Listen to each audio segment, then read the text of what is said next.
اللہ تعالیٰ فرما رہا ہے. پھر اب دیکھیے اگلی بات بھی یہ کیا آ رہی ہے کہ یہ شیطان ہے جو تمہارے درمیان فساد ڈلوانا چاہتا ہے. تو یہ شیطان یعنی آدم سے دشمنی تھی، اب وہی دشمنی وہی عداوت اب ابن آدم سے ہے، چل رہی ہے. یہ بھی اللہ تعالیٰ نے فرمایا کہ شیطان تمہارے درمیان پھوٹ ڈالتا ہے. جی ہاں، شیطان اللہ کا باغی بناتا ہے.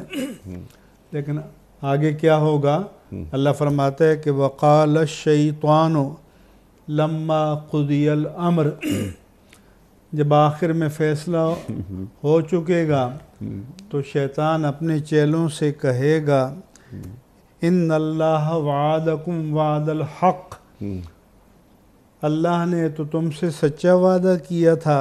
جی وَوَعَدْتُكُمْ فَأَخْلَفْتُكُمْ، میں نے تمہیں بڑے حسین خواب دکھائے تھے، میں نے اس کے خلاف کیا.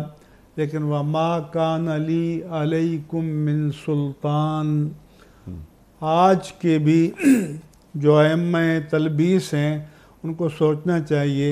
اس وقت کہے گا کہ بھئی میرا تم پر جبر نہیں تھا، اور وہ کہے گا کہ إِلَّا أَن دَعَوْتُكُمْ فَاسْتَجَبْتُمْ لِي، میں نے تمہیں بلایا اپنے راستے کی طرف اور تم نے میری پکار پر لبیک کہا، میری دعوت کو قبول کیا.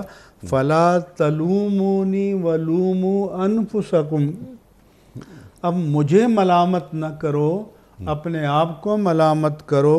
ما انا بمصرخکم وما انتم بمصرخی، نہ میں تم پر جابرانہ اختیار رکھتا تھا نہ تم مجھ پر رکھتے تھے. انی کفرت بما اشرکتمون من قبل، کہ جو تم نے شرک کیا میں نے بھی اس سے پہلے کفر کیا. ان الظالمین لہم عذاب علیم، اور بے شک ظالموں کے لیے دردناک عذاب ہے.